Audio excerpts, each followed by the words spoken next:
Listo. Ahora sí estamos grabando, además de transmitiendo por Facebook. Ya estoy compartiendo pantalla, ya todos deberían estar viéndola. Y ahora sí les doy la bienvenida a esta sesión número 10 del Club de Lectura de El Capital. El día de hoy, como habíamos acordado, vamos a terminar, si es posible, ya nos adelantamos 30 minutos de la hora. Eso quiere decir que tal vez tengamos que tomarnos un poquito de tiempo después de las 2, pero si es posible, terminar el capítulo número 3, el capítulo sobre el dinero. Ya hemos visto cómo el dinero, según Marx, tiene la función número 1 de ser la medida de los valores, es decir, aquello que nos dice esta mercancía que voy a intercambiar tiene tanto valor representado en dinero. Además de eso, es también el patrón de los precios, aquello que nos dice cómo medimos los precios en unidades monetarias. Después de eso, vimos su función como medio de la circulación, es decir, como aquello que hace posible el intercambio de los productos que hay en el mercado con la mediación del dinero. Y después de eso, la semana pasada vimos algunas otras determinaciones, así que el día de hoy vamos a ver el apartado número 3, que es el apartado llamado dinero, el dinero. Es extraño pensar que en el capítulo 3 haya un apartado que se llame dinero, ¿no? Si el capítulo ya se llama dinero. Pero lo que estamos viendo aquí es el surgimiento genético del fenómeno dinero a partir de sus elementos relacionales más simples, como hemos estado viendo en el método dialéctico, partimos de lo más simple hacia lo complejo o de lo abstracto a lo concreto, y ya en este momento tenemos los elementos suficientes como para empezar a hablar de esta relación propiamente en términos de dinero. Entonces, como siempre, voy a dar inicio a la lectura y alguien más nos hará el favor de continuar la lectura más adelante. Entonces, el dinero, la mercancía que funciona como medida del valor y por consiguiente, sea en persona o por medio de un representante, también como medio de circulación, es el dinero. El oro o bien la plata es por ende dinero. Ya habíamos visto que Marx está asumiendo para su modelo de análisis que la mercancía dineraria está representada por el metal precioso oro o plata en este caso, ¿no? Funciona como dinero, por una parte, ahí donde tiene que presentarse en su corporeidad áurea o argentea y por tanto como mercancía dineraria. O sea, ni de modo puramente ideal como en la medida del valor, ni siendo pasible de representación como en la medida de circulación, el medio de circulación. Por otra parte, funciona también como dinero allí donde su función la desempeñe en persona o a través de un representante. Lo fija como figura única del valor o única existencia adecuada del valor de cambio, frente a todas las demás mercancías en cuanto a simples valores de uso.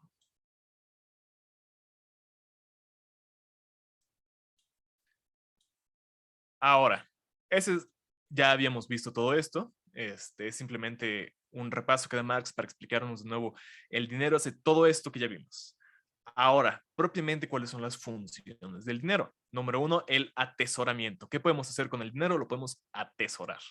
El ciclo continuo de las dos metamorfosis mercantiles contrapuestas, de mercancía a dinero y de dinero a mercancía, o la fluida rotación de compra y venta, se manifiesta en el curso incesante del dinero o en su función de perpetuum mobile de la circulación. No bien la serie de metamorfosis se interrumpe, no bien la venta no se completa con la compra subsiguiente, el dinero se inmoviliza o, como dice Boas-Guilbert, se transforma de mueble en inmueble, de moneda en dinero. Ya con el desarrollo inicial de la circulación mercantil se desarrolla también la necesidad y el deseo apasionado de poner a buen recaudo el producto de la primera metamorfosis, la metamorfosis de mercancía en dinero, la figura transmutada de la mercancía o su crisálida áurea. No se venden mercancías para adquirir mercancías, sino para sustituir la forma mercantil por la dineraria.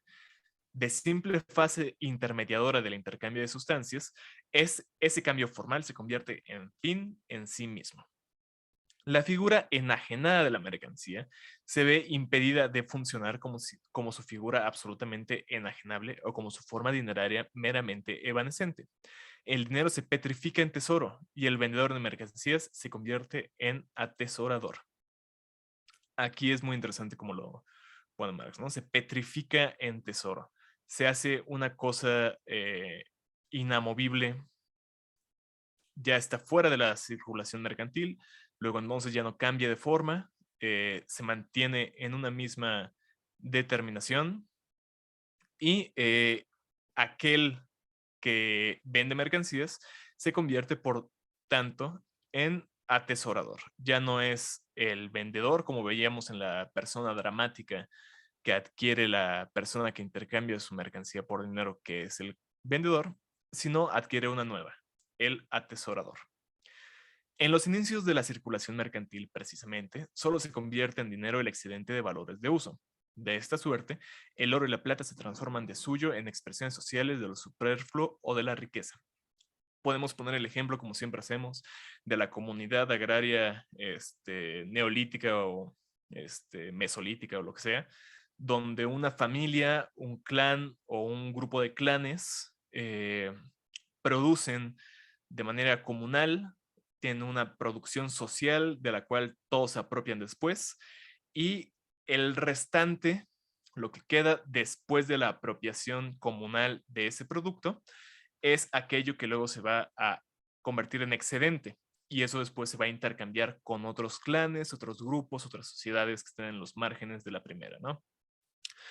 A eso es lo que Marx está llamando excedente de valores de uso. El oro y la plata se transforman de suyo en expresiones sociales de lo superfluo o de la riqueza, de algo que ya no tiene utilidad o que es descartable de suyo.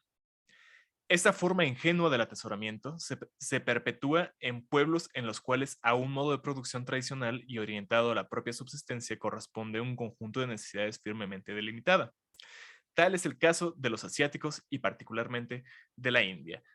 Eh, Marx había estudiado algo acerca de lo que él llama después el modo de producción asiático, que se asimila mucho a lo que les acabo de decir, ¿no? Conjuntos de comunidades familiares o de clanes que producen de manera autosubsistente, generalmente de manera agraria, campesina, y que, como ven aquí, él está llamando modos de producción antiguos, ¿no? Tradicionales, orientados a la propia subsistencia.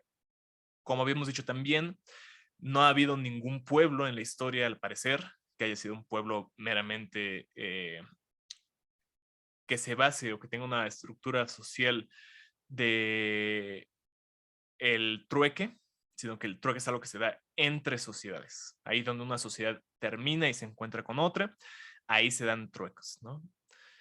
Y las sociedades mercantiles tardías, como el esclavismo, ya no ven esta forma de producción para la autosubsistencia, ya hay otras formas de producción, ¿no?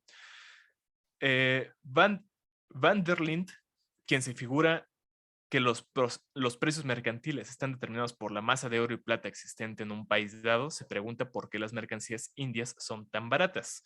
Respuesta, dice Van der Linde, porque los indios entierran el dinero. De 1602 a 1734, observa Van der Linde, enterraron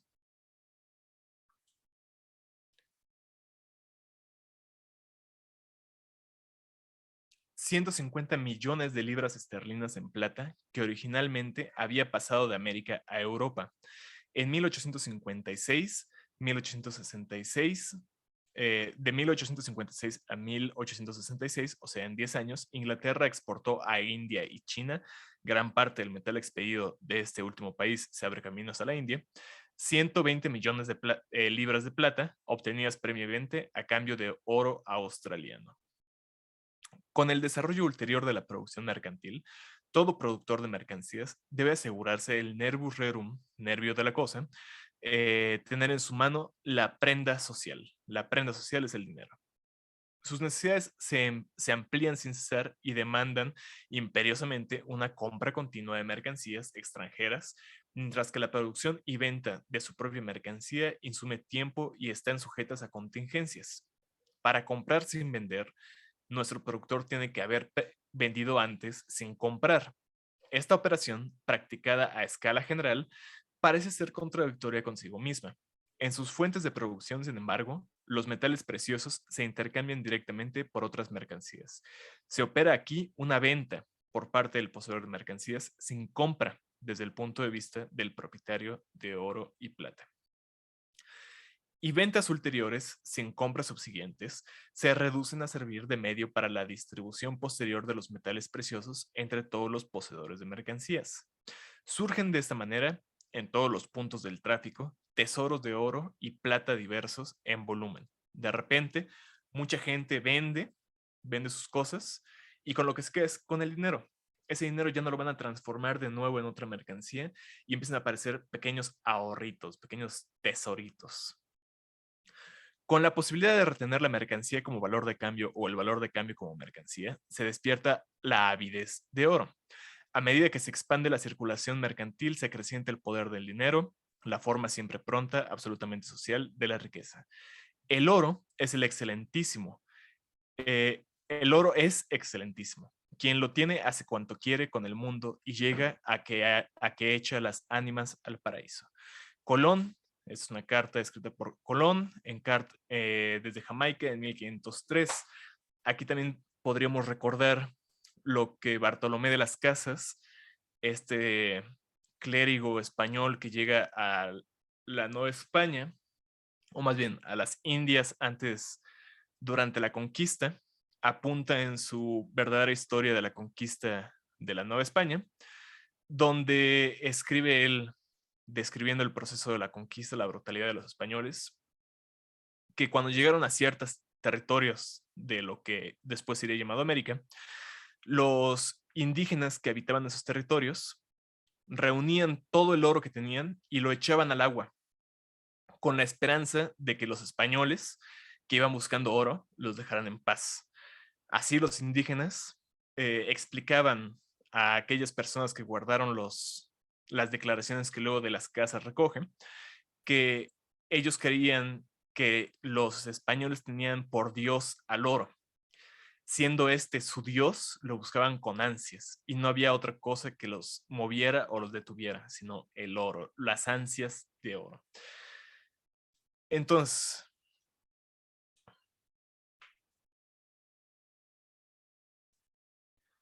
como el dinero no deja traslucir qué es lo que se ha convertido en él, todo, mercancía o no mercancía, se convierte en dinero. Todo se vuelve venal y adquirible. La circulación se transforma en la gran retorta social a la que todo se arroja para que salga de allí convertido en cristal dinero. Esta es una frase que Marx repite en varias ocasiones. Estamos viviendo en la época de la venalidad generalizada o la venalidad absoluta, en un momento donde todos somos pasibles de convertirnos en algo adquirible. Mariana, nuestra compañera, había mencionado en varias ocasiones que uno de los fenómenos o efectos que se le hace curioso del capitalismo es que todo es posible, todo es pasible de convertirse en mercancía, ¿no? Y aquí estamos viendo cómo todo es pasible de convertirse en dinero, ya no solo en mercancía. La circulación se transforma en la gran retorta social a la que todo se arroja para que salga de allí convertido en cristal de dinero. Es como una máquina, es como un estómago que digiere a las cosas y a las personas para convertirlas en dinero que el atesorador va a desear o desea. No resisten a esta alquimia ni siquiera los huesos de los santos y res sacrosante extra comercium hominum, cosas sacrosantas excluidas del comercio humano, mucho menos toscas. Aquí ya nada importa, todo es convertible en dinero.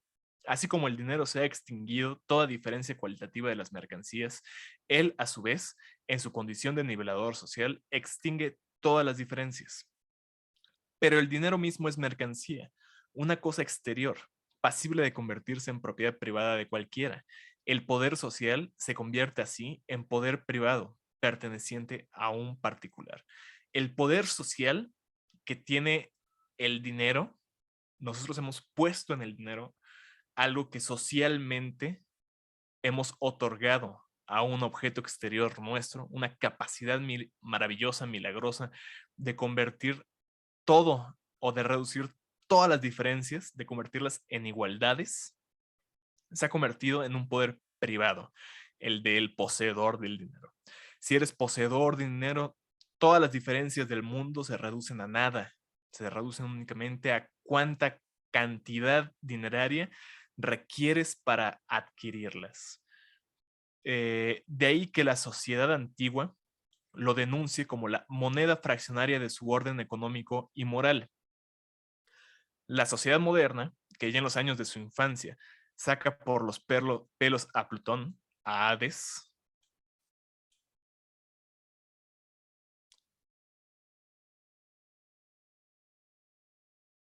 de las entrañas de la tierra, saluda en el áureo santo grial la rutilante encarnación de su propio principio vital.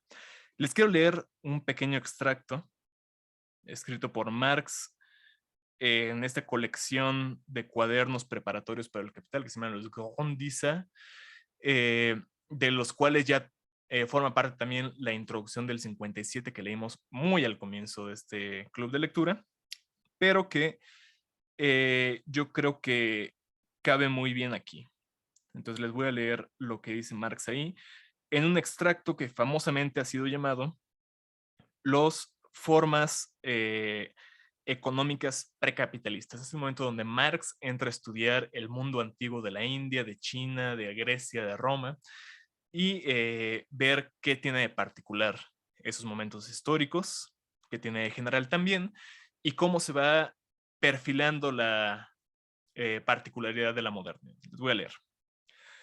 Nunca encontraremos entre los antiguos una investigación acerca de cuál forma de propiedad de la tierra, etcétera, es la más productiva. Crea la mayor riqueza. La riqueza no aparece como objetivo de la producción en el mundo antiguo. La investigación versa siempre sobre acerca de cuál modo de propiedad crea a los mejores ciudadanos, las mejores personas.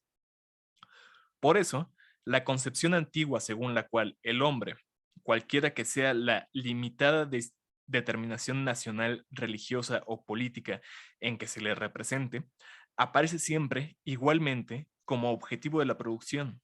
Parece muy excelsa esa concepción antigua frente al mundo moderno, donde la producción aparece como objetivo del hombre y la riqueza como objetivo de la producción.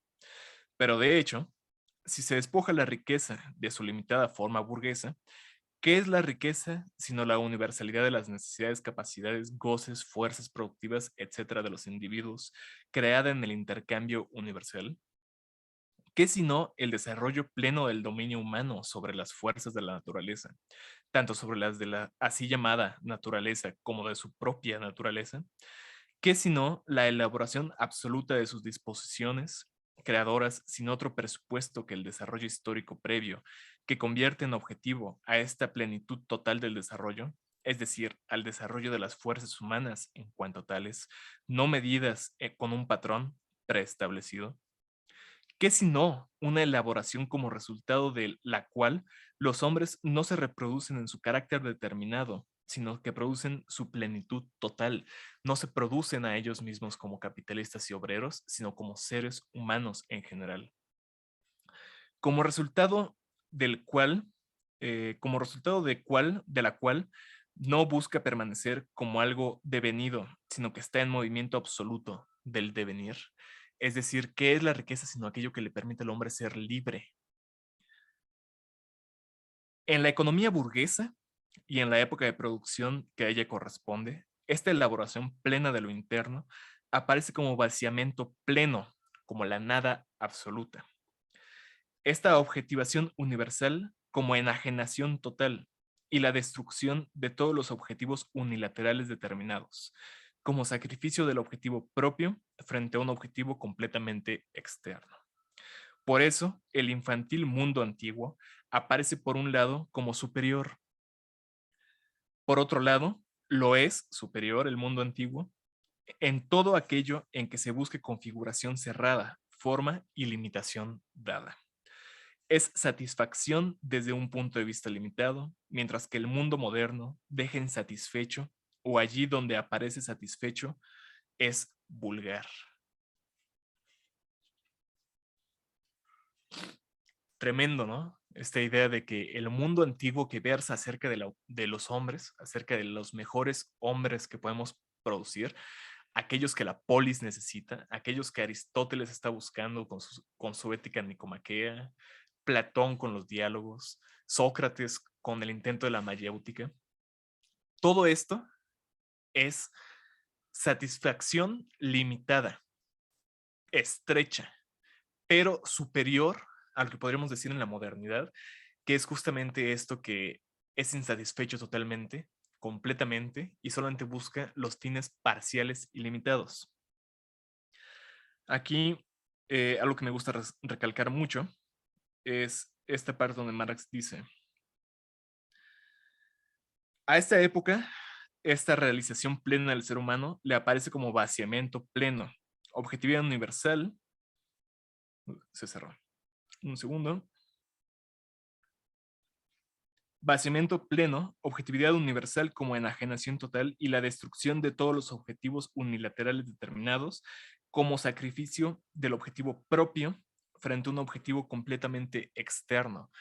Siempre sacamos aquí al hombre de paja libertario, pero de nuevo, cuando los libertarios dicen es que el Estado y los, ¿cómo llaman a estas personas? Los colectivistas, ¿no? Estás colectivizando, estás poniendo el colectivo sobre el individuo.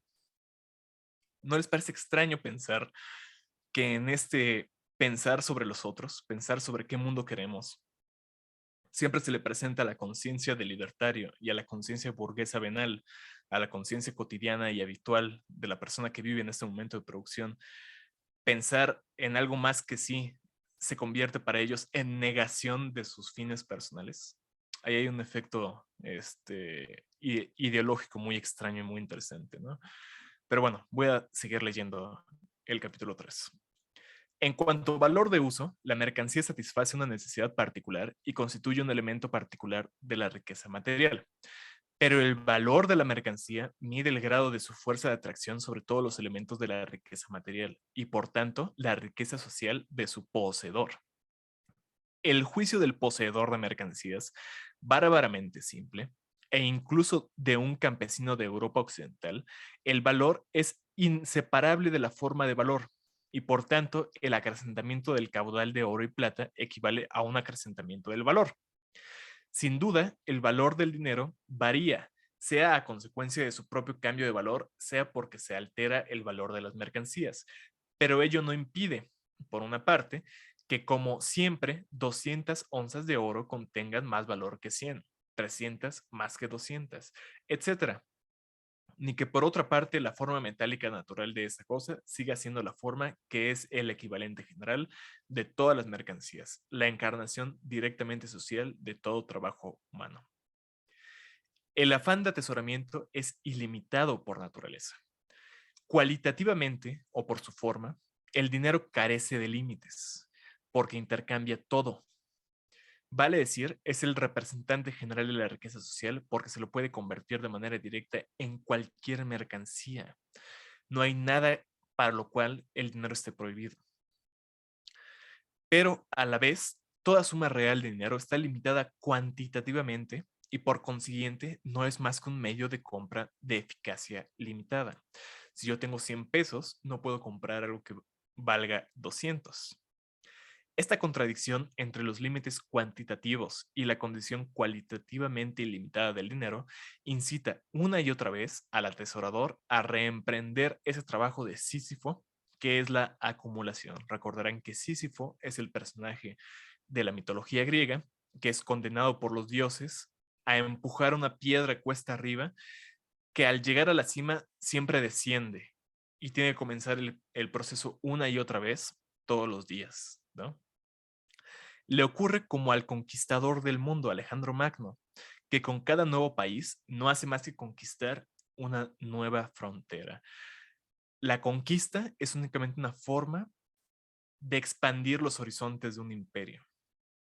No hay otro fin detrás. Para conservar el oro como dinero y por ende como elemento de la tesaurización, tesauro es el nombre griego, la raíz griega de la palabra dinero, tesoro, debe impedírsele que circule, que se transforme en mercancías o que como medio de compra se disuelva en medios de disfrute. De ahí que el atesorador sacrifique al fetiche del oro sus apetitos carnales. aplica con toda seriedad el evangelio de la abstinencia. Por otra parte, solo puede retirar de la circulación, bajo la forma de dinero, lo que le entrega a ella bajo la forma de mercancía. Cuanto más produce, tanto más puede vender. Laboriosidad, ahorro y avaricia son por consiguiente sus virtudes cardinales. Vender mucho, comprar poco, la suma de su economía política. Qué forma de retratar al avaro, ¿no? Al atesorador, a una persona que no tiene otro fin en su vida más que juntar oro. Junto a la forma directa del tesoro, discurre su forma estética, la posesión de mercancías de oro y plata que crece a la par de la riqueza de la sociedad burguesa. Soyons riches ou paraissons riches. Seamos ricos o parezcamos ricos, dice Diderot.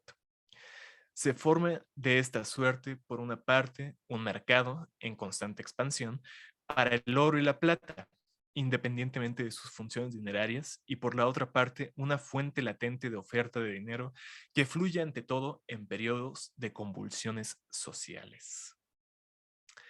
El atesoramiento desempeña diversas funciones en la economía de la circulación metálica. Ya aquí no estamos hablando del atesorador como simple persona avara, estamos hablando de la función social que el atesoramiento tiene para economías nacionales, para el Estado. La función siguiente dimana de las condiciones en que deben recorrer su curso las monedas de oro y plata. El curso del dinero que habíamos visto en la semana pasada. Como habíamos visto, las constantes oscilaciones de la circulación mercantil en lo que se refiere a volumen, precios y velocidad determinan que la masa del dinero en curso refluya y afluya incesantemente, baje y suba. Esa masa, por consiguiente, debe estar en condiciones de contraerse y expandirse. Ora es necesario atraer dinero bajo la forma de moneda, ora es repeler moneda bajo la forma de dinero. Para que la masa de dinero realmente en curso corresponda siempre al grado de saturación que caracteriza a la esfera de la circulación, la cantidad de oro y plata disponible en un país ha de ser mayor que la empeñada en la función monetaria. Tenemos que tener más dinero en reserva que en circulación en un momento dado. Mediante la forma tesáurica del dinero, en su forma de tesoro, se satisface esta condición. Los depósitos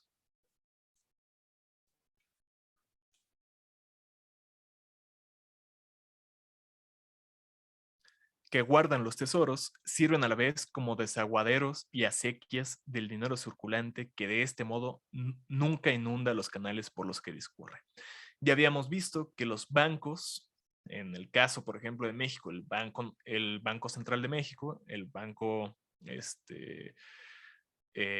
bueno, sí, el Banco Central, emite moneda en un momento en el cual el mercado la necesita para que haya compra de bienes de consumo y en un momento donde hay pocos bienes que consumir, absorbe el dinero excedente con tal de que no ahogue la circulación. Entonces, estos procesos de tomar y quitar de la circulación el dinero se dan mediante el tesoro de una nación, ¿no?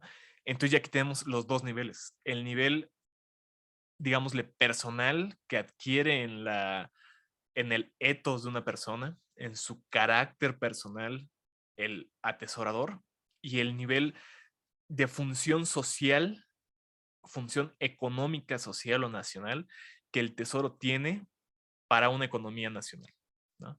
Entonces aquí están los dos niveles del atesoramiento. Ahora, medio de pago. ¿Alguien más me va a ayudar a leer? Ricardo, si tienes forma, por favor, a partir de medio de pago, por favor. Sí, medio de pago. En la forma directa de la circulación mercantil, considerada hasta aquí, la misma magnitud de valor se presenta siempre de manera doble, como mercancía en un polo, como dinero en el polo opuesto. Por tanto, los poseedores de mercancías solo entran en contacto como representantes de equivalentes recíprocamente disponibles. Al desarrollarse la circulación de mercancías, empero, se desenvuelven circunstancias que determinan una separación cronológica entre la venta de la mercancía y la realización de su precio. Basta indicar aquí las más simples de esas circunstancias. Un tipo de mercancías requiere más tiempo para su producción, otro tipo menos. La producción de algunas mercancías está ligada a las diversas estaciones. ¿Le puedes bajar tantito? Listo. La producción de algunas mercancías está ligada a las diversas estaciones del año. Una mercancía es producida en el emplazamiento mismo de su mercado, otra tiene que realizar un largo viaje hasta dar con el suyo. De ahí que un poseedor de mercancías puede asumir el papel del vendedor antes que otro el de comprador. Al repetirse constantemente las mismas transacciones entre las mismas personas, las condiciones de venta de las mercancías pasan a regirse por sus condiciones de producción. Por otra parte, se vende también el uso de ciertos tipos de mercancías, por ejemplo, de una casa durante un lapso determinado. Solo una vez que haya transcurrido el plazo convenido, el comprador habrá obtenido efectivamente el valor de uso de la mercancía. Compra, pues, antes de pagar. Un poseedor de mercancías vende una mercancía ya existente. El otro compra como mero representante del dinero o como representante de un dinero futuro. El vendedor deviene acreedor, el comprador deudor. Como aquí se modifica la metamorfosis de la mercancía o el desarrollo de su forma de valor, el dinero asume también otra función. Se convierte en medio de pago. Aquí, básicamente, lo que estamos viendo es el surgimiento de la deuda, ¿no? El surgimiento de el, El crédito, ¿no? del crédito, exactamente. Denme un segundito, estoy intentando resolver un problema otra vez de la configuración de la transmisión para que la gente pueda escuchar a Ricardo que nos está haciendo el favor de leer. Ya si no se puede, pues tendremos que hacerlo en otra ocasión. Pero aquí, como les digo, estamos viendo el surgimiento de la deuda o del crédito, ¿no? Vender, o más bien, el vendedor se deviene acreedor, el comprador deudor. Ya habíamos visto cómo las diferentes formas o personas dramáticas de la circulación eran el comprador y el vendedor, pero ahora cuando los ponemos en un eje temporal que desfasa los dos hechos de la compra y la venta, esas personas se transforman también. Entonces hay un vector temporal también en la economía que tenemos que tener en cuenta todo el tiempo. ¿Qué pasa con el futuro? ¿Qué pasa con el pasado? ¿Qué pasa con un proceso que tiene duración constante o que tiene regularidad? Entonces aquí estamos viendo cómo nuestro análisis se complejiza cada vez más. Ricardo, voy a bajarle aquí. Continúa, por favor. El acreedor de acreedor, digo, el carácter del acreedor. El carácter de acreedor o deudor surge aquí de la circulación mercantil simple. La modificación en la forma de esta deja esa nueva impronta en el vendedor y en el comprador. En un primer momento, pues, se trata de papeles tan evanescentes y recíprocamente cambiantes como los de vendedor y comprador, y a cargo de los mismos agentes de la circulación. No obstante, la antítesis presenta ahora, de suyo, un aspecto mucho menos placentero y es susceptible de una mayor cristalización. Pero los mismos caracteres pueden aparecer al margen de la circulación mercantil. La lucha de clases en el mundo antiguo, por ejemplo, se desenvuelve principalmente bajo la forma de una lucha entre acreedores y deudores, y termina en Roma con la decadencia del deudor plebeyo, al que sustituyen los esclavos. Luego dice, en la Edad Media, la lucha finaliza con la decadencia del deudor feudal, que con su base económica pierde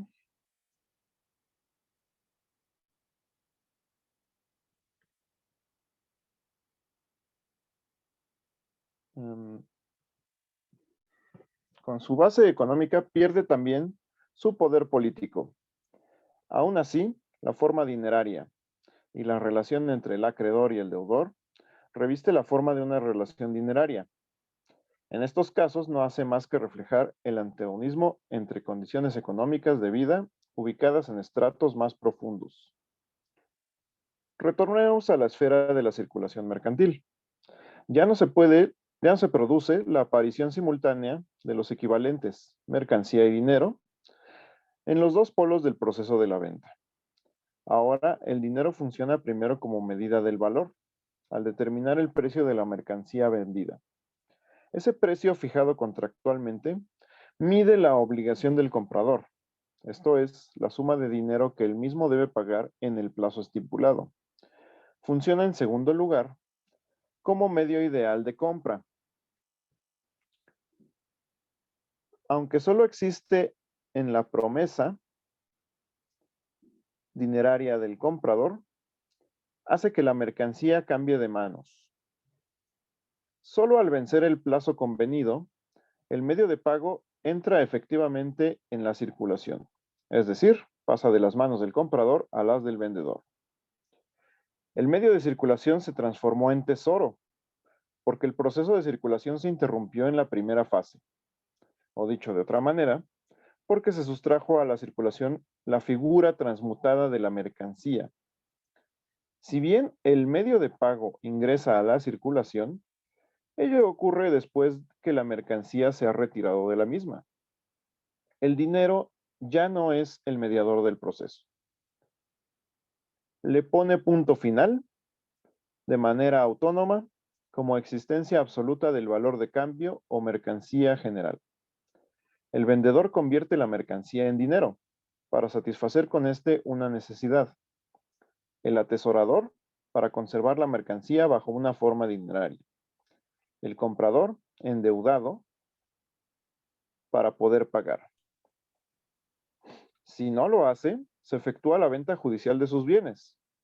La figura de valor característica de la mercancía, el dinero, se convierte ahora, obedeciendo a una necesidad social derivada de las circunstancias del proceso mismo de circulación, en fin último de la venta. Ok, aquí vemos de nuevo la aparición de una consideración jurídica, ¿no? Una consideración de derecho. El comprador endeudado para poder pagar convierte la mercancía en dinero. Y si no lo hace, se efectúa la venta judicial de sus bienes, la incautación primero de los bienes y luego su subasta en muchos casos, ¿no? Pero esto depende de las sociedades. Hay sociedades donde pueden funcionar distinto, ¿no? Y como también sabemos, a pesar de que esta sea la forma legal que adquieren la sociedad burguesa, esta forma de relación que se da entre acreedores y deudores origina otras formas de legalidad, otras formas jurídicas, como puede suceder al margen de la ley en cosas como la mafia, ¿no?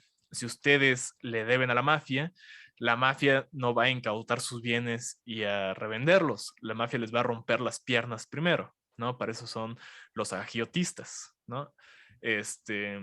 Entonces, aquí estamos viendo cómo, o más bien, eso podría ser un ejemplo de cómo la misma relación social tiene expresiones de derecho distintas, relaciones jurídicas diferentes, que dependiendo, más bien, tiene una misma expresión jurídica, la de los acreedores y deudores, pero que dependiendo del marco legal, esa expresión jurídica de derecho adquiere una consistencia distinta. Pero lo importante que quiero señalar es cómo esta expresión jurídica viene propiamente dada por una relación social, económica particular, una relación material entre sujetos. Entonces, como les digo, si ustedes le deben a la mafia, no le deben a la mafia, por cierto, van y les rompen las piernas antes de revender sus cosas, ¿no? Y seguramente se van a llevar una tajada más grande de lo que su deuda tiene. Entonces, Ricardo, si quieres, más bien, alguien más nos va a ayudar. Dae, si tienes posibilidad a partir del comprador. Sí, ok. El comprador, antes de haber transformado la mercancía en dinero, vuelve a convertir el dinero en mercancía. O sea, lleva a cabo la segunda metamorfosis mercantil antes que la primera. Pero la mercancía del vendedor circula, realiza su precio solo bajo la forma de un título jurídico privado que lo habilita para reclamar el dinero. Se transforma en valor de uso antes de haberse convertido. Perdón, antes de que continuemos, aquí también hay algo interesante, ¿no? Ok, La mercancía del vendedor circula, realiza su precio solo bajo la forma de un título jurídico privado que lo habilita para reclamar dinero. Aquí estamos viendo la aparición de títulos de deuda, que en la actualidad los títulos de deuda son también motivo de especulación bursátil, más bien motivos de especulación financiera, ¿no? Si yo le debo a alguien, de repente esa deuda que yo tengo se puede convertir también en una mercancía valuada respecto a las posibilidades que yo tengo de pagar o no. Y se pueden hacer apuestas básicamente sobre esa deuda, ¿no? Eh, entonces déjame, le muevo, aquí nos quedamos en... Se transforma en valor de uso antes de haberse convertido.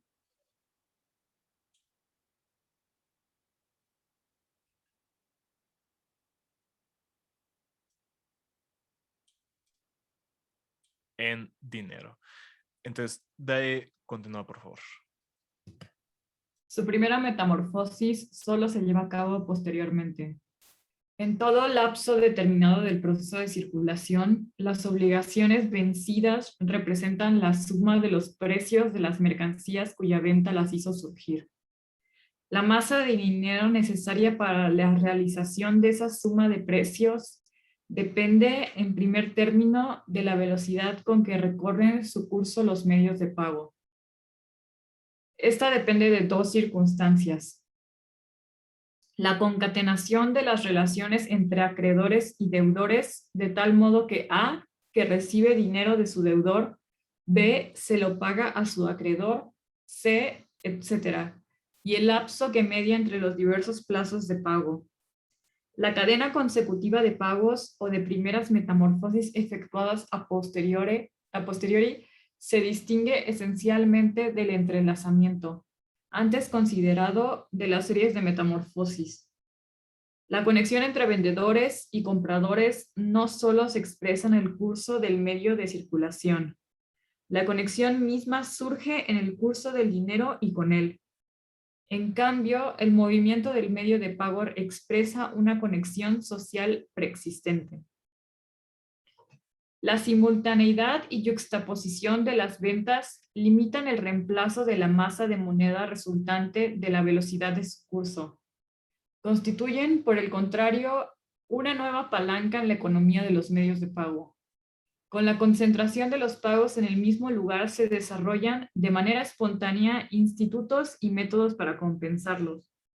En el caso de los virements, por ejemplo, en el Lyon medieval, basta confrontar los créditos de A contra B, de B contra C, de C contra A, etcétera, para cancelarlos, hasta cierto importe, como magnitudes positivas y negativas. Pero aquí negativas. hay una cosa curiosa, ¿no? Los virements, yo no tengo ni idea de qué sean, cómo hayan funcionado, pero lo que está diciendo Marx es muy interesante, ¿no? Basta confrontar los créditos de A contra B, de B contra C, de C contra A para cancelarlos hasta cierto importe, ¿no? Si A le debe a B y B le debe a C y además C le debe a A, hay una concatenación ahí de deuda. Entonces lo que C le deba a A se va a descontar de lo que A le debe a B y de lo que B le debe a C se va a descontar de lo que C le deba a A. Entonces, como hay mucha deuda entre las mismas personas, de repente baja, ¿no? De repente el resultado neto va a ser muy poquito lo que van a tener que pagar. Entonces, en vez de que yo primero te dé el dinero y luego tú le vayas y le des al otro y luego ese dinero regrese a mí en el tercer movimiento, simplemente nos lo ahorramos, ¿no? Entonces, una institución social muy interesante esto de las virements,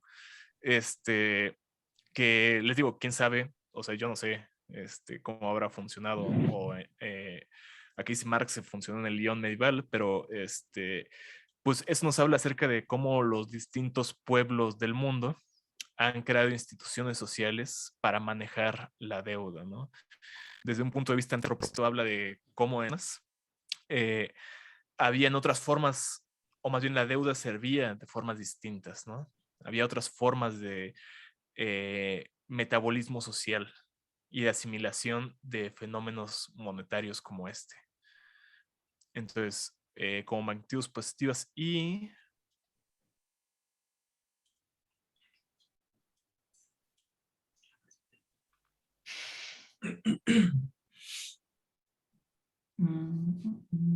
negativas. Entonces, por favor, Dai. Solo resta para liquidar así un último saldo. Cuanto mayor sea el volumen alcanzado por la concentración de los pagos, tanto menor será relativamente el saldo final y, por tanto, la masa de los medios de pago circulantes. La función del dinero como medio de pago trae consigo una contradicción no mediada, en la medida en que se compensan los pagos de los valores.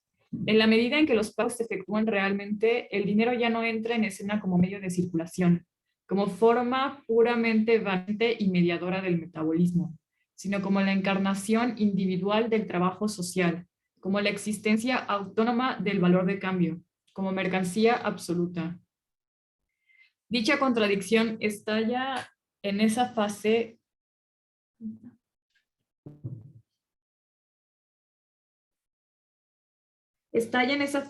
de las crisis de producción y comerciales que se denomina crisis dineraria.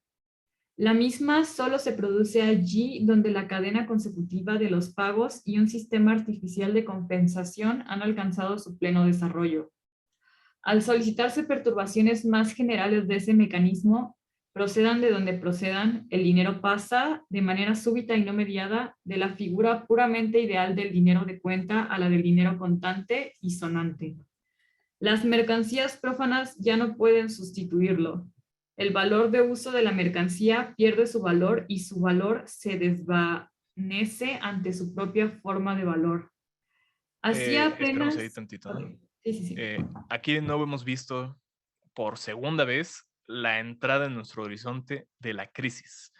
Marx aquí dice, la contradicción que estamos analizando, que se da en la deuda, en la separación entre el uso como medio de, como valor de uso de algo que como dinero o como precio se va a realizar hasta mucho tiempo después,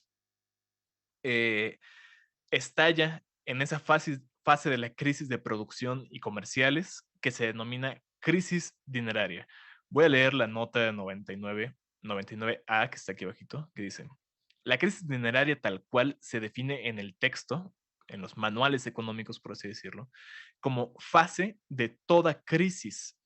Debe distinguirse bien de la clase particular de crisis a la que también se le llama crisis dineraria, pero que puede constituir un fenómeno enteramente autónomo y que por tanto solo por reacción ejerce un influjo sobre la industria y el comercio.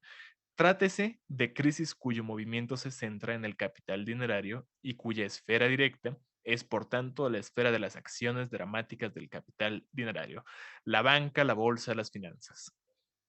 Aquí estamos viendo, número uno, muy importante notarlo, que hay muchas clases de crisis distintas. Cuando hablamos de la teoría de la crisis, cuando hablamos de la crisis en el capitalismo, no hablamos solamente de una y única forma en la cual la crisis puede acontecer, sino de que las crisis suceden en muchas de las esferas en las cuales el capital se mueve. La crisis dineraria, la clase de crisis, que es una crisis dineraria, ocurre en la banca, la bolsa, las finanzas, ¿no? Las crisis financieras. Pero al mismo tiempo, las crisis de producción o mercantiles también tienen una fase dineraria en su interior. Entonces aquí estamos viendo, de entrada ya tenemos tres clases de crisis, ¿no? Las crisis de producción y mercantiles y la crisis dineraria tal cual. Ya les había hablado yo también acerca de una crisis de realización, pero lo que quiero que apuntemos es que ya de nuevo, en el momento donde la relación social dinero empieza a adquirir consistencia en nuestro análisis, de repente la crisis hace su aparición. Ya primero lo habíamos visto con la circulación, como de repente cuando una sociedad mercantil empieza a efectivizar sus intercambios mediados por dinero, socialmente determinados, ahí ya empieza, dice Marx, a avecinarse la crisis. Y ahora, cuando utilizamos el dinero como medio de pago, es decir, cuando empieza a haber deuda, ya de nuevo Marx nos está diciendo, aquí ya se empieza a hacer posible algo tremendo que es la crisis. Entonces, el 18 vamos a tener nuestra sesión especial con Yankel Peralta y yo creo que sería buena idea que le preguntemos acerca de la crisis un poco, porque Yankel pues está desarrollando ahorita un seminario al que me hizo el favor y el honor de invitarme acerca justamente de la crisis. Entonces, va a ser algo que vamos a estar estudiando por allá, ¿no? Que además falta un montón para que Marx nos diga exactamente cómo se desarrolla la teoría de la crisis, pero podríamos con ustedes platicar un poco más acerca de cómo ocurre la crisis en el modelo capitalista, para que no se queden con las ganas, digamos, de saber qué es esta cosa maligna y horrible que se llama crisis, ¿no? Que además es muy actual porque estamos viviendo en una crisis económica, aunque no lo crean, ¿no? Tuvimos una crisis en 2008 de la cual nunca salimos y ahora tuvimos una crisis tremenda con con el COVID, ¿no? Que además ni siquiera es causada por el COVID, sino adelantada, acelerada por el COVID, ¿no? Entonces, ya en cuanto a estas cuestiones más técnicas, podemos hablarlo con Yankel después, ¿no? Su valor se desvanece ante su propia forma de valor. Las mercancías dejan de contar con un tiempo de trabajo socialmente determinado que las haga valer, pero aún así, como habíamos visto, hay cosas que sin valor pueden revestir valor en el mercado, ¿no? Y así ocurre con estas cosas. Dae, continúa, por favor. Hacía apenas un instante que el burgués, ebrio de prosperidad, había proclamado con sabionda jactancia que el dinero era una ilusión huera. Solo la mercancía es dinero. Solo el dinero es mercancía. Es el clamor que ahora resuena en el mercado mundial. Como el ciervo brama por agua clara, el alma del burgués brama por dinero, la única riqueza. En la crisis, la antítesis entre la mercancía y su figura de valor, o sea, el dinero, se exacerba convirtiéndose en contradicción absoluta. La forma en que se mantiene el dinero también es aquí, por lo tanto, indiferente. La hambruna de dinero se conserva incambiada, ya se deba pagar en oro o en dinero de crédito, como los billetes de banco. Si Ok, consideramos... gracias. Ok. Aquí también una cosa rara, ¿no? Los billetes de banco. Suena raro decirlo así, en español no sé si es el término correcto, pero básicamente está utilizando lo que en inglés se llaman bank notes, ¿no? Los bank notes son cosas que no es dinero corriente, no son billetes corrientes, son simplemente títulos que dicen esto vale tanto, ¿no? Y que en los círculos financieros se utilizan constantemente para mover cantidades de valor, ¿no? Entonces, ahora le vamos a pedir a alguien más. Laura, ¿será que tengas oportunidad de leernos? Muchas gracias, Lau. Sí, ¿desde dónde? Ah, es que se movió. Sí, perdón, estamos en la página. Perdón, es que está lentísimo el PDF. 169. Si consideramos ahora la suma total de dinero, el último párrafo de la página. Ok. Si consideramos ahora la suma total de dinero en curso en un lapso determinado, tenemos que, estando dada una velocidad para el curso de los medios de circulación y de pago, dicha suma será igual a la suma de los precios mercantiles que hay que realizar más la suma de los pagos vencidos. menos los pagos que se compensan entre sí, menos, por último, el número de recorridos en los cuales la misma pieza dineraria funciona alternativamente, ahora como medio de circulación, ahora como medio de pago. El campesino, por ejemplo, vende su trigo por 2 libras, que sirven por tanto como medio de circulación. En la fecha de vencimiento, paga con ellas el lienzo que le ha suministrado el tejedor. Las mismas 2 libras funcionan actualmente como medio de pago. El tejedor compra ahora una Biblia.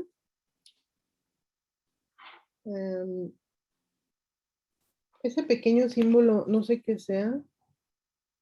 La Bueno, A chiquita es una ajá. nota que pone Marx. Bueno, es una nota del editor De las que, ediciones, ¿verdad? que, sí, que dice que más adelante, en la segunda edición, Marx va a poner una Biblia en efectivo para señalarnos claramente que aquí no hay una Biblia a crédito, sino que el tejedor intercambia dinero constante y sonante por un objeto mercantil, ¿no? Entonces, no te preocupes, Laura.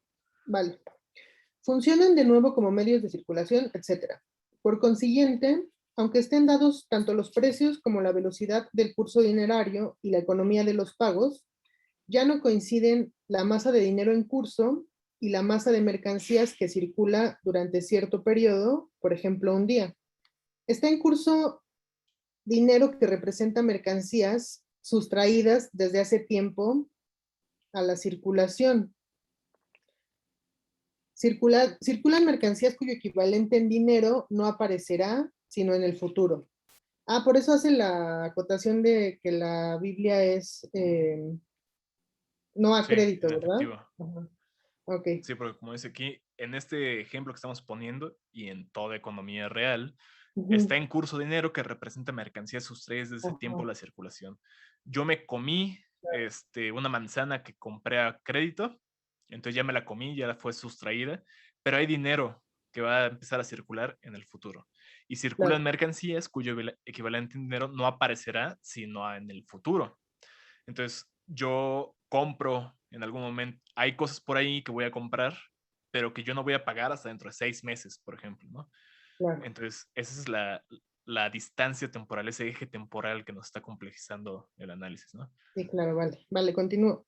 Sí, sí, por favor. Eh, Circulan mercancías cuyo equivalente en dinero no aparecerá sino en el futuro. Por otra parte, las deudas contraídas cada día y las que vencen ese mismo día constituyen magnitudes totalmente inconmensurables. El dinero crediticio surge directamente de la función del dinero como medio de pago, ya que los propios certificados de deudas correspondientes a las mercancías vendidas circulan a fin de transferir a otros esos créditos. Eso es Por lo que otro, te estaba diciendo cuando se especula con la deuda de alguien más. Digamos que México se endeuda con Chile y de repente Estados Unidos dice, yo compro la deuda de México, jajaja. Ja, ja. Entonces cosas así, ¿no? qué loco.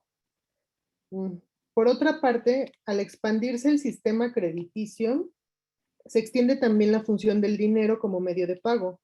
En cuanto tal, el dinero asume formas propias de existencia. Revistiéndolas, se establece en la esfera de las grandes transacciones comerciales, mientras que las monedas de oro y plata quedan relegadas principalmente al ámbito del comercio en pequeña escala. Cuando la producción mercantil ha alcanzado cierto nivel y volumen, la función del dinero como medio de pago rebasa la esfera de la circulación mercantil. El dinero se convierte en la mercancía general de los contratos. Las rentas, los impuestos, etcétera, dejan de ser contribuciones en especie para convertirse en pagos dinerarios. ¿Hasta qué punto esta transformación está condicionada por la configuración global del proceso productivo? Lo demuestra, por ejemplo, el que por 2 veces fracasara el intento del Imperio Romano de recaudar todos los impuestos en dinero. La terrible miseria del campesinado francés durante el reinado de Luis XIV, tan elocuentemente denunciada por Bois Gilbert, el mariscal Vauban, etc., no se debía solamente al monto de los impuestos, sino también a que las contribuciones en especie se habían convertido en impuestos en dinero. Por otra parte, si en Asia la renta de la tierra pagada en especie, que es al mismo tiempo el elemento fundamental de los impuestos gubernamentales, Se funda en condiciones de producción que se reproducen con la inalterabilidad de las condiciones naturales. Esa forma de pago ejerce a su vez un influjo conservador sobre la vieja forma de producción. Constituye uno de los secretos que explican la conservación del Imperio Otomano. Si el comercio exterior, impuesto por Europa, hace que en el Japón las rentas en especie dejen su lugar a las rentas en dinero, ello significará el fin de la ejemplar agricultura de ese país. Las estrechas condiciones económicas de existencia que la hacían posible se habrían disuelto. Aquí nada más déjame acotar. Ya les he dicho un montón de veces que en el Japón feudal y todavía hasta el siglo XIX, aquí Marx tiene muy fresco el hecho de que Japón estuvo cerrado a Occidente hasta el siglo XIX, cuando los norteamericanos llegaron con un acorazado a decirles, oigan, abren sus fronteras o les hacemos la guerra, y Japón tuvo que abrirse. Entonces son cambios muy recientes en el siglo XIX. En el Japón feudal y hasta ese momento, los impuestos o el tributo que tenía que pagarle un productor agrario al señor feudal, si estamos hablando de la época feudal, se pagaban en costales de arroz, ¿no? En tambos de arroz. Entonces el arroz servía hasta cierta forma como mercancía dineraria, ¿no? Como equivalente general. Pero con el avance de la modernidad, de repente empieza a aparecer el dinero, el yen, ya como moneda de cambio, y por lo tanto, la renta de la tierra, se empieza a pagar en dinero ya desarrollado, en mercancía cual dinero, digamos, ¿no? Y eso significa el desarrollo ejemplar de la ejemplar agricultura de ese país, según Marx. Históricamente yo no les puedo asegurar que de hecho haya sucedido, pero me parece que eso es lo que de hecho sucedió. Cuando empezó a abrirse Japón al extranjero, el modo de producción agrícola que existía en la isla, bueno, en el archipiélago, empezó a ceder frente a modos más modernizados y por lo tanto relaciones sociales modernas, ya de peonaje campesino, agricultor y demás, y ya no tanto a el plebeyo o el vasallo ligado a la tierra como funcionaba en el sistema feudal, ¿no? Entonces aquí puede que hayan sido fenómenos con una correlación, pero Marx está diciendo, hay una relación directa entre la transformación de los mecanismos monetarios de una sociedad y las relaciones sociales de producción que se dan en esa misma sociedad. No podemos alterar una sin que necesariamente se altere la otra.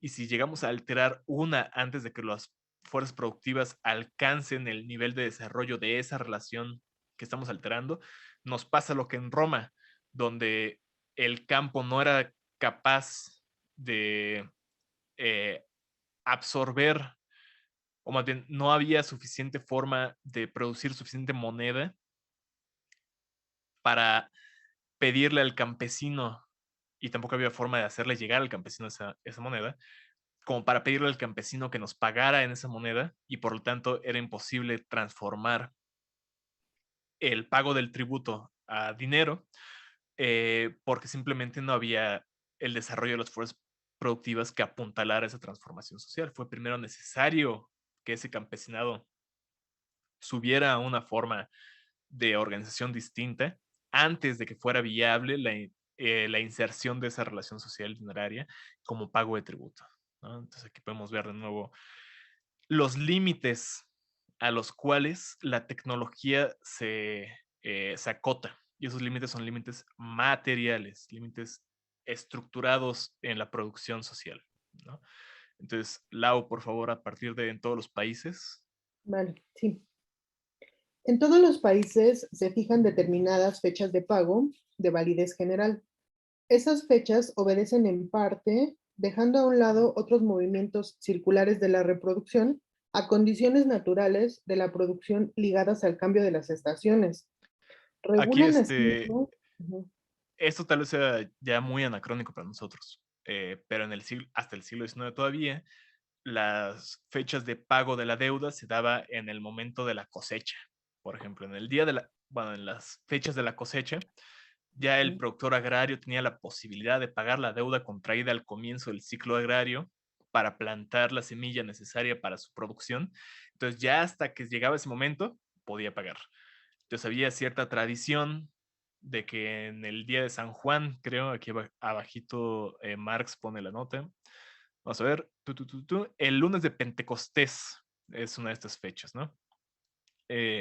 Pero pues esto ya no se da en nuestra época, ¿no?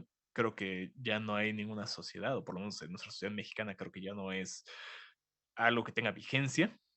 Pero Marx está diciendo, nosotros todavía funcionamos en una sociedad mayoritariamente agraria, entonces aquí todavía se da, chavos. Entonces, disculpa Lau que te interrumpa. Continúa, por favor. Regulan asimismo los pagos que no derivan directamente de la circulación mercantil, como los impuestos, las rentas, etc. La masa de dinero requerida en ciertos días del año para atender esos pagos, dispersos por toda la superficie de la sociedad, suscita perturbaciones periódicas, aunque completamente superficiales, en la economía de los medios de pago. De la ley relativa a la velocidad del curso de los medios de pago, se desprende que para todos los pagos periódicos, sea cual fuere su fuente, la masa necesaria de medios de pago estará en razón directa a la duración de los plazos de pago. El desarrollo del dinero como medio de pago requiere la acumulación de dinero para los vencimientos de las sumas adecuadas, mientras que el atesoramiento como forma autónoma para enriquecerse desaparece con el avance de la sociedad burguesa. Crece con esta, a la inversa, bajo la forma de fondo de reserva constituido por medios de pago. Ok, gracias Lau. Sí. Entonces, esta parte es simplemente una derivación de lo que ya habíamos visto antes, ¿no? En la circulación hay X cantidad, X masa de mercancías. Luego entonces necesitamos una X masa equivalente de dinero que puede intercambiarse por esas mercancías. Entonces, eso nos dice cuánta masa de medios de circulación tiene que haber. Ya cuando estamos hablando de medios de pago, en deudas, hay masa de deuda que va a tener que ser equivalente a la masa de medios de pago. Entonces, ¿cuántos medios de pago vamos a necesitar en un momento dado de la economía? Tanta como para cubrir el pago de tanta deuda e intercambiarla equitativamente, ¿no? Entonces, mientras que el atesoramiento como forma autónoma para enriquecerse, el mío personal, el del avaro enriquecedor, el avaro atesorador, desaparece con el avance de la sociedad burguesa. De repente los avaros atesoradores dejan de existir porque se convierten en burgueses que tienen que reinvertir su dinero como capital. Crece con esta a la inversa, bajo la forma de fondo de reserva constituido por medios de pago.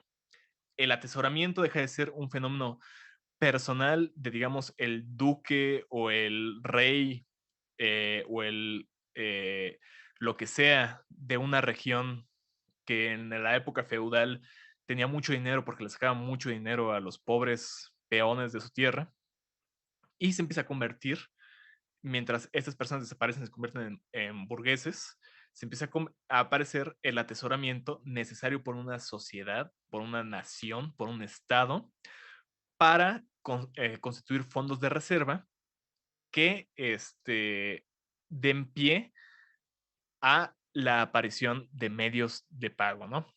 Porque lo que pasaba en la nota anterior, se los voy a leer, todavía hay un poco de tiempo. Les quiero contar esta anécdota interesante que Marx cuenta. En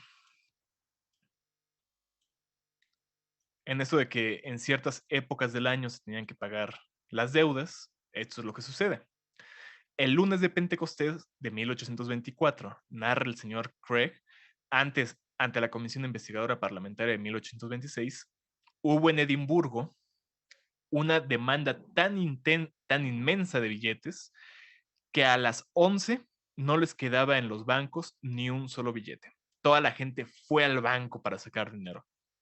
Los banqueros procuraron conseguirlos prestados en todos los demás bancos, pero no pudieron obtenerlos y muchas transacciones se concertaron en simples slips of paper, tiras de papel. Sin embargo, a eso de las 3 de la tarde, todos los billetes estaban de vuelta en los bancos de donde salieron. Simplemente se los había transferido de unas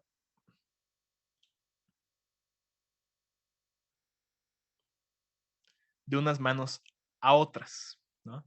Entonces, de repente la gente tenía que pagar deudos que habían contraído, digamos, a comienzos de año. Entonces, la gente fue al banco, sacó dinero. El banco ya no tenía dinero para darle a la gente, pero en la tarde del mismo día la gente regresó al banco y lo volvió a depositar para pagar sus deudas.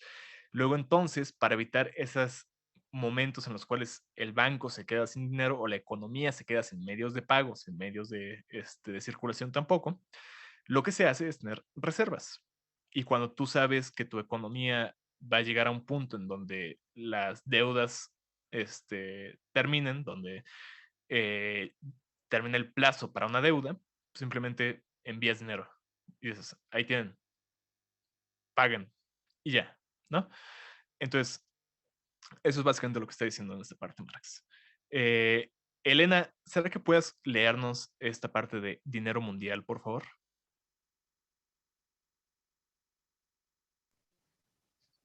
Cuando sale de la esfera de la circulación interna el oro, se despoja de las formas locales surgidas en esa órbita, patrón de precios, moneda fraccionaria y signo de valor, y recae en la forma originaria de los metales. ¿Tú vas a deslizar la página o bueno? Es lo que pasa es que lo tengo con la letra grande, permíteme. No me preocupes. Ya la deslizé, sí. Precioso sigue, es que sí sigue precioso la forma... en la forma de lingotes. En el comercio mundial, las mercancías despliegan su valor de modo universal. De ahí que su figura autónoma de valor se les contraponga en este terreno como dinero mundial. Solo en el mercado mundial el dinero funciona de manera plena como la mercancía cuya forma natural es, a la vez, forma de efectivización directamente social del trabajo humano in abstracto. Su modo de existencia se adecua a su concepto. En la esfera de la ahí, Elena. ¿Sí? Esa es una cosa súper dialéctica. O sea, ya estamos aquí en niveles de dialéctica donde solamente Hegel pudo haber soñado, digamos, ¿no? Lo que está diciendo aquí Marx es el concepto de la cosa, el concepto del dinero que nosotros hemos estado formulando a lo largo desde el capítulo 1 hasta el presente, no alcanza su realización concreta, o más bien, no alcanza su realización tal cual como concepto hasta que llegamos a la esfera más concreta de nuestro análisis. Si se dan cuenta, partimos del análisis muy básico del intercambio mercantil, mercancía por mercancía. Luego fuimos al intercambio, a la circulación con mercancía, dinero, mercancía. Luego de la circulación tuvimos que dar un salto hasta la moneda. Luego de la moneda dimos un salto hasta la deuda. Y ahora, esa deuda que se producía en el interior de un Estado-nación, ya dimos un salto a una existencia de muchos Estados-naciones. Ya estamos hablando de la mundialidad del dinero, o la mundialidad de la economía. Y este momento de la mundialidad es el momento más concreto de nuestro análisis. También en la primera sesión que tuvimos les había contado que Marx tenía un plan de trabajo de 6 obras. Comenzaba con el capital y terminaba con el mercado mundial. El mercado mundial, si el capital comienza como primer punto del análisis, es porque es la forma más abstracta en que se nos da el fenómeno de la economía política. Y el mercado mundial es como contraparte el momento ya concreto donde esa primera esfera del capital adquiere consistencia real. Ya nosotros vivimos, de hecho, en la interacción entre economías nacionales. Todo el tiempo estamos hablando acerca de cómo los precios suben en Estados Unidos, luego entonces hay inflación en México, bla, bla, bla, bla, ¿no? Entonces, solo aquí, nuestro concepto de dinero, este análisis dialéctico que hemos realizado, adquiere por fin un modo de existencia al cual se adecua el concepto, ¿no? ya estamos en el momento en el cual aquí ya estamos hablando de cosas de a de veras, ¿no? Entonces, Elena, por favor, continúa a partir de en la esfera de la En la circulación. esfera de la circulación interna, solo una mercancía puede servir como medida de valor y, por tanto, como dinero. En el mercado mundial se aplica una medida doble del valor, el oro y la plata. Déjame mover mi pantalla. El oro y la plata. El dinero mundial funciona, a ver a qué horas mi tableta agarra la imagen ya completa. Ahora sí. El dinero mundial funciona como medio general de pago, medio general de compra y concreción material, absolutamente social de la riqueza en general. Ahora sí es universal wealth. Prepondera la función de medio de pago para la compensación de balances internacionales. De ahí la consigna del mercantilismo que dice balanza comercial. El oro. Ahí lo que está diciendo Marx es prepondera la función de medio de pago para la compensación de balances internacionales. Voy a ir moviendo la pantalla porque no es tu tableta, Elena, es más bien mi computadora la que tarda muchísimo en Tu cargar. captura de pantalla, ajá, sí, tu proyección de la pantalla. Lo que está diciendo aquí, en el mercado mundial, lo que se mueve más es deuda. Entonces, México se endeuda, digamos, con la Fed norteamericana, ¿no? Con la Federal Reserve, el Banco Central Norteamericano, para adquirir un préstamo necesario para hacer un programa social, ¿no? Entonces, ¿para qué va a servir el dinero internacional, el dinero mundial, el dinero que va a fluir de México hacia Estados Unidos? Para el pago de esa deuda, ¿no? Entonces, Marx está diciendo, a nivel global, a nivel mundializado de la economía, el dinero sirve una función primaria para pagar las deudas existentes entre naciones. Eso es lo que estamos viendo. Entonces, el oro y la plata sirven como medio internacional de compra. En lo fundamental, no bien se perturba repentinamente el equilibrio tradicional del intercambio entre distintas naciones. Finalmente, funcionan como concreción material absolutamente social de la riqueza, cuando no se trata de compras ni de pagos, sino de transferencias de riqueza de un país a otro.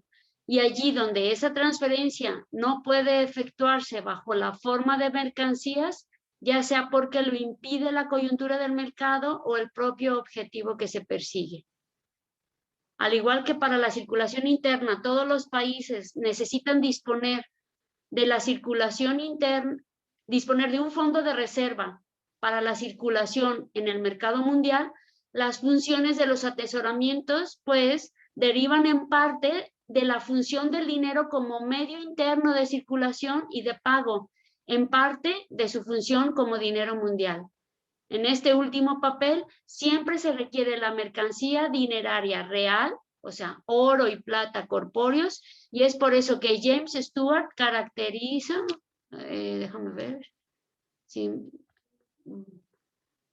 caracteriza de manera expresa al oro, al oro y la plata, a diferencia de sus representantes puramente locales, como money of the world, dinero mundial. El movimiento de la corriente de oro y plata es doble.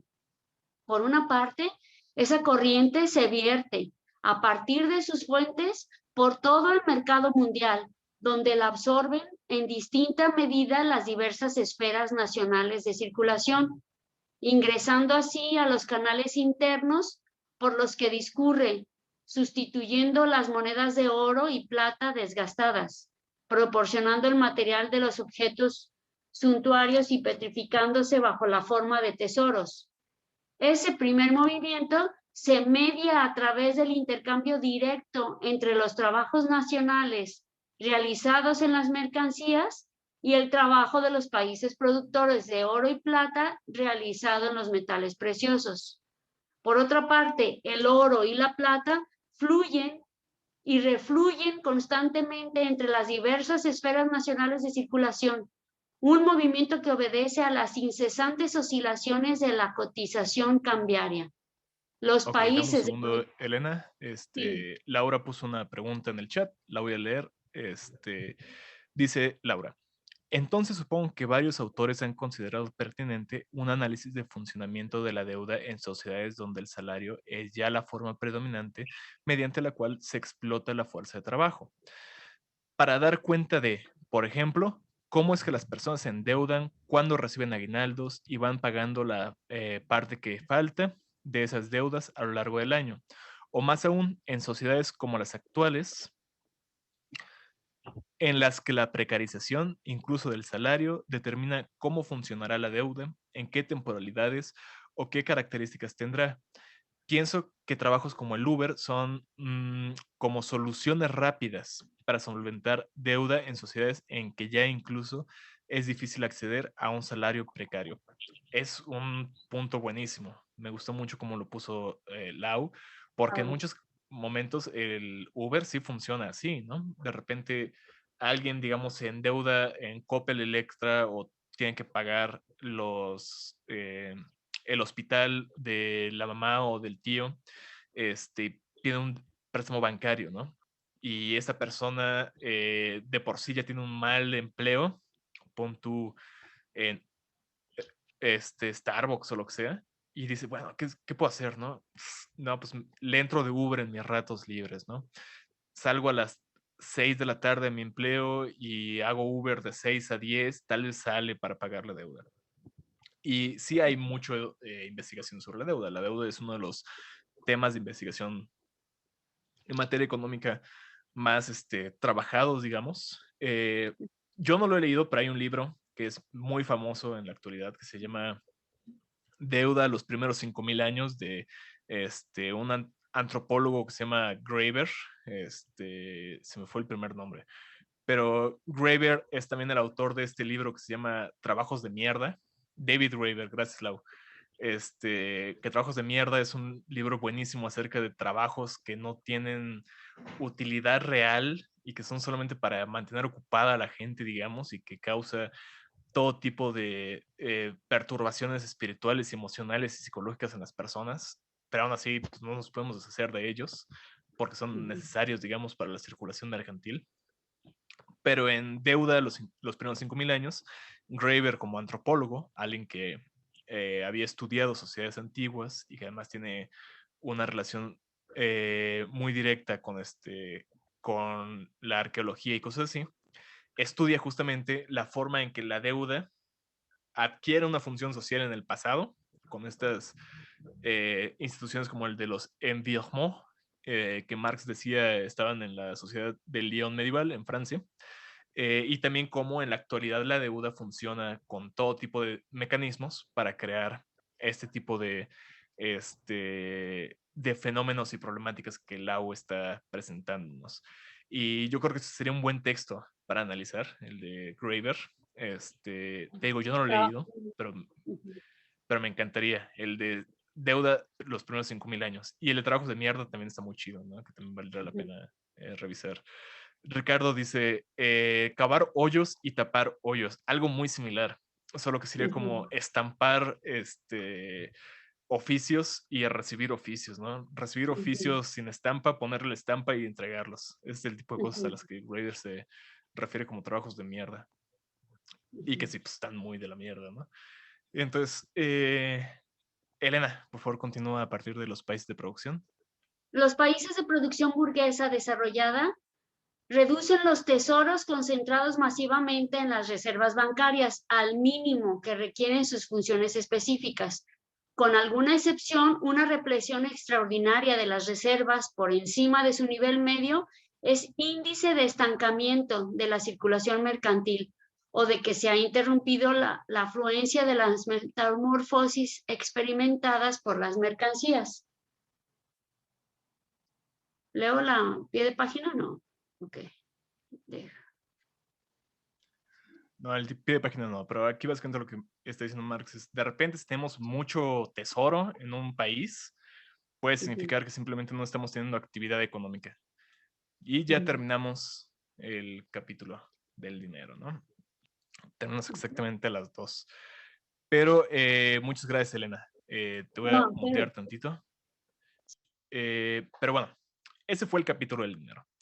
Como vemos, en el capítulo del dinero tomamos el insight, la impresión inicial que Marx nos estableció desde el capítulo 1, de cómo la aparición del dinero es el desarrollo de la misma lógica de la mercancía, la misma relación mercantil, y como forma más desarrollada de la mercancía, el dinero también es una abstracción todavía, cuando lo vimos en el capítulo 1.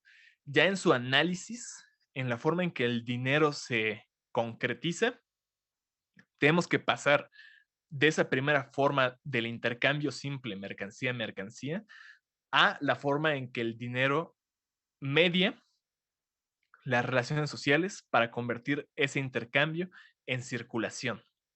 Nos sirve como medio de compra, medio de compra en tanto es una medida de los valores y un patrón de los precios, pero cuando entra a funcionar como medio de la circulación, vemos, número uno, cómo nuestra sociedad adquiere una velocidad, una, un empuje siempre hacia adelante, ¿no?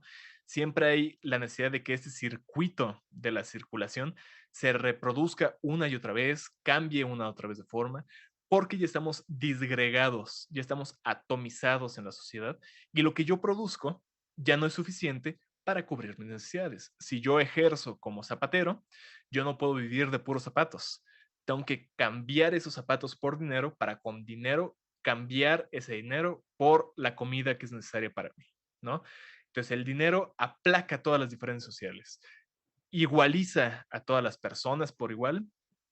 De repente ya no hay diferencia entre el noble y el plebeyo, únicamente entre que tiene más dinero y menos dinero. Con dinero habla el perro, como dice el refrán, ¿no?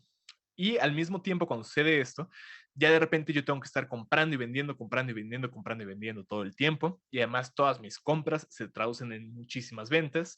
Y con este plexo social que se reproduce una y otra vez de manera vertiginosa, que es la circulación, se dan todos los demás fenómenos que ya analizamos.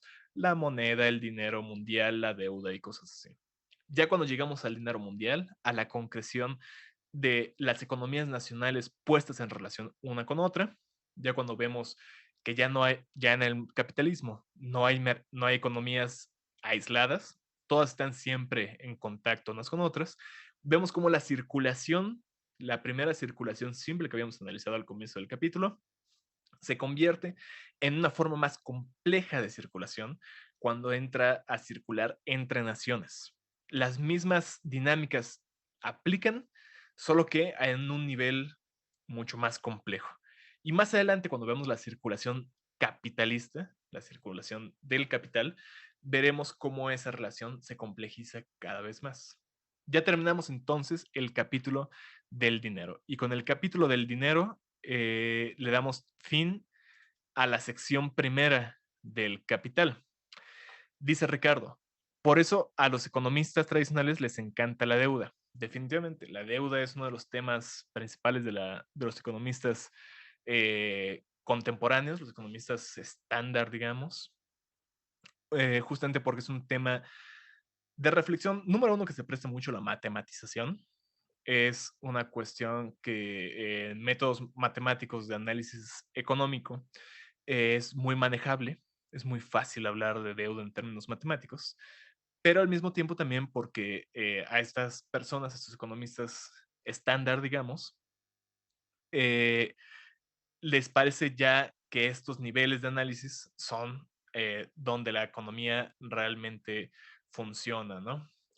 Pero además, yo he estado leyendo actualmente un libro que también les recomiendo mucho, que es se llama Economía Política Moderna, de Yanis Varoufakis y otros dos economistas, uno griego y uno australiano, me parece. Es un muy buen libro, la verdad es que estoy disfrutando mucho la lectura, pero Varoufakis hace un argumento muy interesante, en el cual Varoufakis dice, la forma en que la economía se ha desarrollado, la disciplina económica se ha desarrollado, ha tendido a analizar únicamente la microeconomía, porque es algo donde podemos hacer modelos matemáticos de interacción entre sujetos. La microeconomía es aquella rama de la economía que se dedica al análisis de las interacciones persona a persona, de los procesos más elementales de la economía, y ya no tanto a la macroeconomía, el análisis ya de la interacción entre todos los elementos de una economía nacional y entre economías, ¿no? Entonces, el análisis de la deuda es interesante desde el punto de vista microeconómico, porque el análisis de la deuda habla acerca de cómo los sujetos racionales que existen en los modelos matemáticos de los economistas adquieren obligaciones contractuales con acreedores y eso va moviendo la economía, ¿no? Pero el análisis de la deuda en las tradiciones macroeconómicas, de las cuales el marxismo es una de las más fuertes tradiciones, nos habla acerca de cosas como la relación de la relación colonial entre naciones, ¿no? El imperialismo, de lo cual habla Lenin. Y en Marx, por ejemplo, cuando lleguemos al final del libro 1, vamos a ver acerca de ¿cómo se llama? La teoría del colonialismo moderno, ¿no? La teoría de cómo después del colonialismo clásico, de la época de la acumulación originaria, viene una forma de colonización, de colonizaje o de imperialismo que tiene que ver más con esta forma en que los países adquieren deudas y las deudas se transmiten y unos países explotan a otros para extraer el valor de esos primeros países, reconvertirlo y hacerlo circular en el resto de la economía. Entonces, ya estamos viendo aquí un nivel de concreción absoluto. Y para el final de la sección primera, ya hemos acabado justamente con este sabor concreto en el cual nuestro análisis ya ha adquirido un sentido total, por así decirlo, ¿no? La sección segunda es donde la cosa se va a poner así sabrosa, porque es cuando vamos a ver qué pasa en el capitalismo. Ya vimos las generalidades de los modos de producción, ¿no? Todos los modos de producción que tienen dinero desarrollan este tipo de mecánicas a la madre, ¿no? Pero ahora, ¿qué pasa específicamente en el capitalismo? ¿Qué es lo que hace al capitalismo capitalismo? ¿Y cómo vamos a entender lo que es el capital para de aquí en adelante ver sus diferentes transformaciones y ver cómo nos lleva en direcciones que no podemos evitar? Entonces, la próxima semana, yo les había dicho que íbamos a hacer una encuesta para ver si continuábamos directamente con el capítulo cuarto o nos tomamos una semana extra de vacaciones, ¿no? Pensándolo bien, me di cuenta que eso es demasiado democrático y esto no es una democracia, esto es una monarquía ilustrada. eh, entonces, como monarca ilustrado, como rey filósofo, pues no me puedo dar el lujo de estarle preguntando a la gente, ¿no? Entonces, la próxima semana, vamos a leer el capítulo cuarto. Lo siento, Dae. Así es la cosa. Pero, no es cierto. Pero consideré que es más atractiva la idea de seguirnos con el capítulo cuarto, porque si nosotros nos planteamos la idea de terminar el libro 1 en un tiempo razonable, yo creo que tenemos que meterle la velocidad posible, ¿no? Además, estaba revisando los índices y yo siento que podemos avanzar bien rápido. Yo creo que en las próximas sesiones podemos avanzar mucho más, ya habiendo visto las complejidades de la sección primera, ¿no? Entonces yo creo que el capítulo 5, por ejemplo, que es el capítulo del trabajo, es un capítulo bellísimo, que además es el capítulo de la filosofía de la cultura. Es el capítulo que Dussel y Bolívar Echeverría leen para formular sus ideas de cultura. Entonces está súper chido. Es un capítulo que a mí me gusta mucho. Y más adelante, los siguientes capítulos del volumen 1 son capítulos muy sabrosos y en muchos casos históricos. Entonces, yo creo que podemos irle metiendo velocidad. Así que la próxima semana vamos a comenzar la lectura del capítulo 4, que yo creo tal vez podríamos abarcar en una sola sesión. Son como 30 páginas, pero si no, pues lo dividimos en 2 y lo terminamos en enero, ¿no?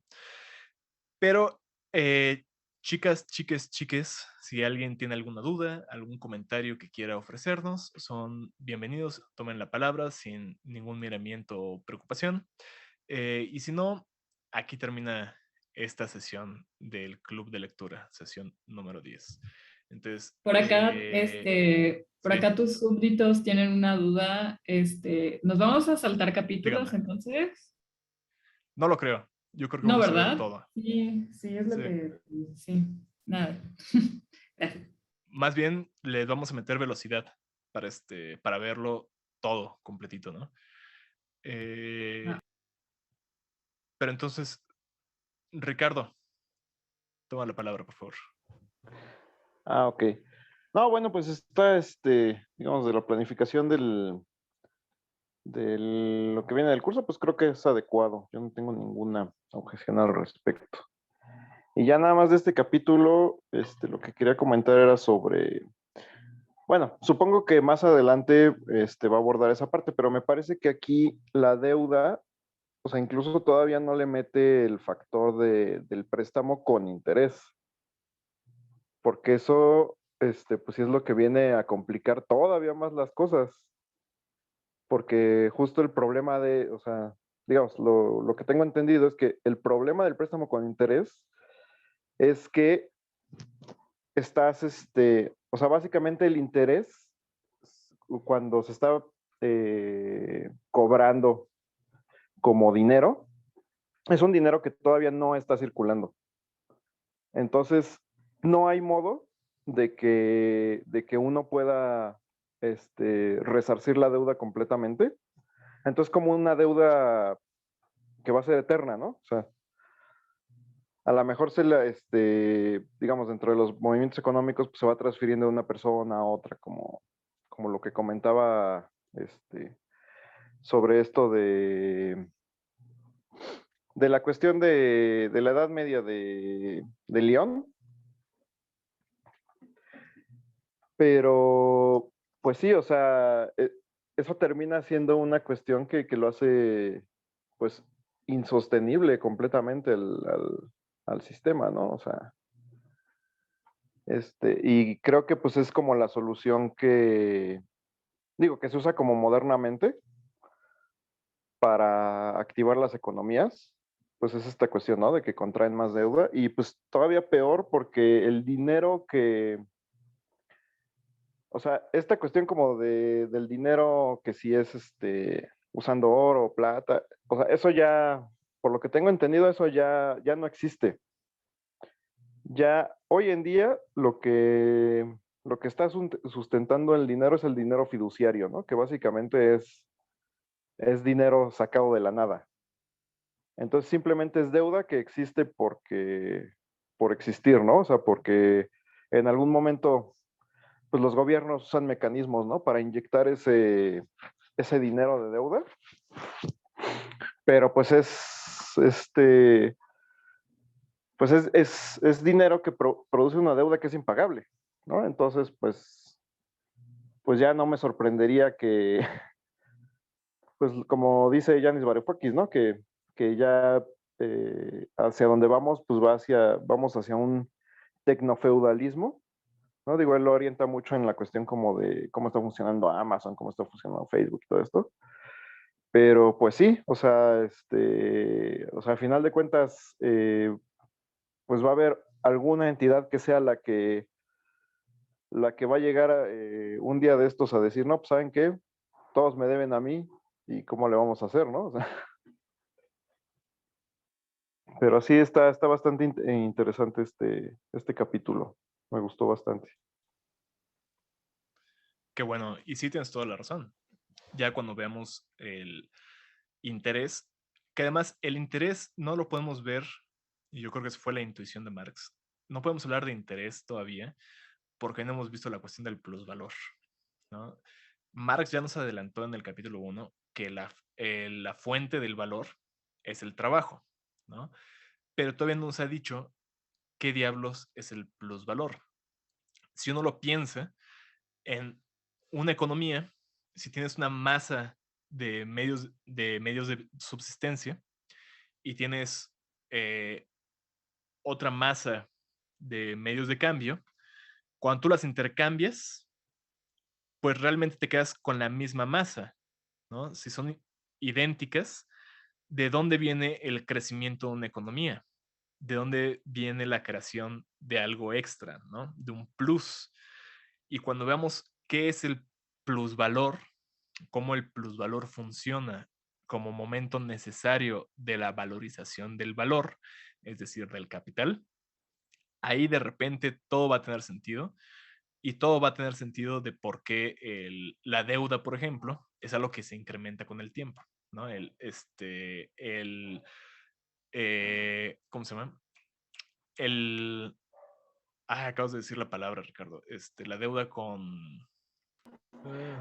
¿Fiduciaria o No, el interés? cuando... El interés, perdón. Esa me fue Ujú. la palabra. Porque, por ejemplo, la deuda con interés era prohibida en la Edad Media, porque es algo que el cristianismo medieval lo veía como un anatema. Cuando el interés se hace legal con la reforma protestante que lleva a cabo Lutero y otros sujetos, ya entonces empieza a aparecer esta cosa que es el interés en Europa, ¿no? Y de repente ya se empieza a cobrar con un extra de por medio. Pero mientras tanto, en los Birmont, por ejemplo, cuando lo veíamos en el Lyon medieval, sí se puede hacer este juego de, yo te debo y tú me debes y así todos nos debemos y hacemos un jueguito y al final quedamos con menos deuda, ¿no? Eso solo tiene sentido cuando las deudas no cambian con el tiempo, ¿no? Cuando la deuda no se incrementa, cuando no hay interés. Pero cuando hay interés, ya ese sistema empieza a cambiar. Sin embargo, el interés moderno depende exclusivamente de que existe una sociedad mercantil donde la fuerza de trabajo, aquella cosa que produce valor, es vista como otra mercancía más en el mercado. Porque la fuerza de trabajo es lo que va a producir, o es el secreto que Marx nos va a hacer ver, que le da sentido al crecimiento de las economías, que le da sentido al crecimiento de cualquier ente económico, porque es lo que pone el plus extra, ese plus valor o plus trabajo, que luego, mucho después, en el análisis del capital, se va a convertir en la ganancia del capitalista, ¿no? Yo estoy leyendo ahorita el capítulo, digo, el libro tercero, ya el tomo 3 del Capital, y el primer capítulo es la ganancia. Y lo que Marx analiza es cómo lo que en nuestra perspectiva de producción económica, que es el libro 1, se nos presenta como plusvalor, ya viendo las cosas en su concreción real, se le presenta al capitalista como su ganancia. Entonces, el secreto de la ganancia es algo que vamos a analizar la próxima semana. Cuando ya veamos aquí cómo funciona el plusvalor, qué es el plusvalor y cómo esto es el eje del capitalismo, vamos a entender entonces cómo el préstamo con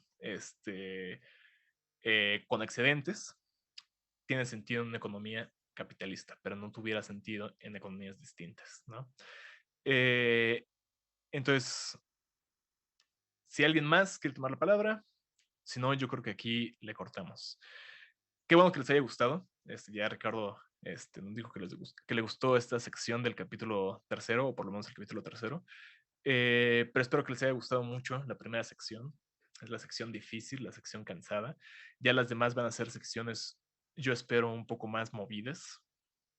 Entonces, tengan ustedes un excelente fin de semana.